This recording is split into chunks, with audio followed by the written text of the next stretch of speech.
अवधूत चिंतन श्री गुरुदेव दत्त श्री स्वामी समर्थ. महाराष्ट्र, गुजरात आणि दक्षिण भारतात अमांत पंचांगानुसार वटसावित्री व्रत पौर्णिमेला साजरे केले जाते. वटसावित्री पौर्णिमा हा विवाहित हिंदू स्त्रियांसाठी एक अत्यंत महत्त्वाचा सण आहे. या दिवशी पतीच्या दीर्घायुष्यासाठी आणि सुख समृद्धीसाठी स्त्रिया वडाची पूजा करतात आणि उपवास ठेवतात. यंदा वटपौर्णिमेचा दिवस नेमका कधी साजरा केला जाणार आहे, तसेच या दिवशी राशीनुसार स्त्रियांनी कोणते उपाय करावेत, या संदर्भात महत्त्वाची माहिती आपण आजच्या व्हिडिओत पाहणार आहोत. वटसावित्री पौर्णिमा 2026 28 जून आणि 29 जून रोजी आहे.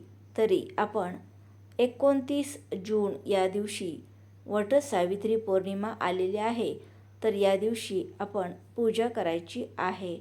उत्तर भारतात पौर्णिमांत पंचांगानुसार अमावस्येला वटपौर्णिमा साजरी करतात. वटसावित्री व्रताचे महत्त्व. या दिवशी आपण स्त्रिया सावित्रीच्या भक्तीचा आदर्श ठेवून वटवृक्षाची पूजा करतो. तसेच पतीच्या दीर्घायुष्यासाठी प्रार्थना करतात. 7 जन्म हाच पती मिळावा या श्रद्धेने ही पूजा केली जाते. वटसावित्री व्रताची पूजा विधी. सकाळी लवकर उठून स्नान करावे. लाल किंवा पिवळ्या रंगाचे पारंपरिक वस्त्र परिधान करावे. 16 शृंगार करा. वटवृक्षाजवळ जाऊन त्याची स्वच्छता करा. वृक्षाच्या मुळाशी जल अर्पण करा आणि पूजा करा. मौलीचा धागा वटवृक्षाभोवती 7 वेळा गुंडाळा. प्रत्येक परिक्रमेत पतीच्या दीर्घायुष्याची प्रार्थना करा. वटवृक्षाखाली बसून सावित्री सत्यवानाची कथा वाचू किंवा ऐकू शकता. वृक्षाची आरती करा आणि व्रत पारण सात्विक अन्नाने करा. राशीप्रमाणे स्त्रियांसाठी काही उपाय आहेत. पहिली रास आहे मेष. यासाठी उपाय: वटवृक्षाच्या मुळाशी लाल फूल अर्पण करा. त्याचा लाभ पतीच्या आरोग्यात सुधारणा आणि दाम्पत्य जीवनात आनंद मिळेल. यानंतरची रास आहे वृषभ. वटवृक्षाभोवती 7 वेळा मौली गुंडाळा आणि गुलाब अर्पण करा. आर्थिक स्थैर्य आणि वैवाहिक सौहार्द. यानंतरची रास आहे मिथुन. वटवृक्षाखाली बसून ओम नमः शिवाय या मंत्राचा जप करा. मानसिक शांतता आणि दाम्पत्य जीवनात समजूतदारपणा येईल. पुढची रास आहे कर्क. वटवृक्षाच्या मुळाशी दूध अर्पण करा. कौटुंबिक सुख आणि पतीच्या आरोग्यात सुधारणा होईल. पुढची रास आहे सिंह. वटवृक्षावर केशर मिसळल्याने जल अर्पण करा.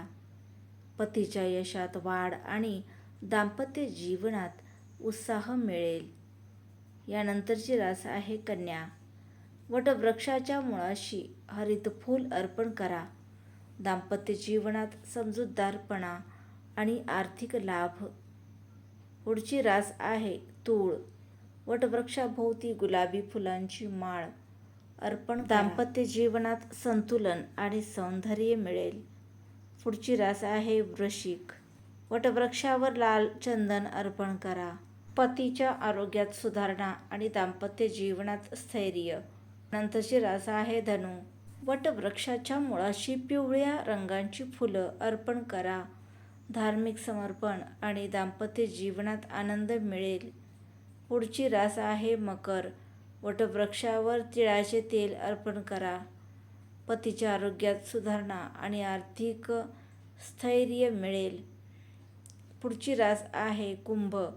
वटवृक्षाच्या मुळाशी निळ्या रंगाचं फूल अर्पण करायचं आहे. यानंतर दाम्पत्य जीवनात नवीन ऊर्जा आणि समजूतदारपणा मिळेल. पुढची रास आहे मीन.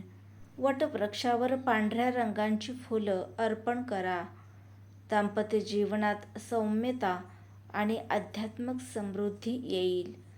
या दिवशी काळ्या रंगाचे वस्त्र परिधान करणे टाळावे, कारण ते अशुभ मानले जाते. लाल, पिवळा किंवा गुलाबी रंगाचे पारंपरिक वस्त्र परिधान करणे शुभ मानले जाते. वटसावित्री व्रताच्या दिवशी केलेले हे उपाय दाम्पत्य जीवनात सुख, समृद्धी आणि स्थैर्य आणण्यास मदत करतात.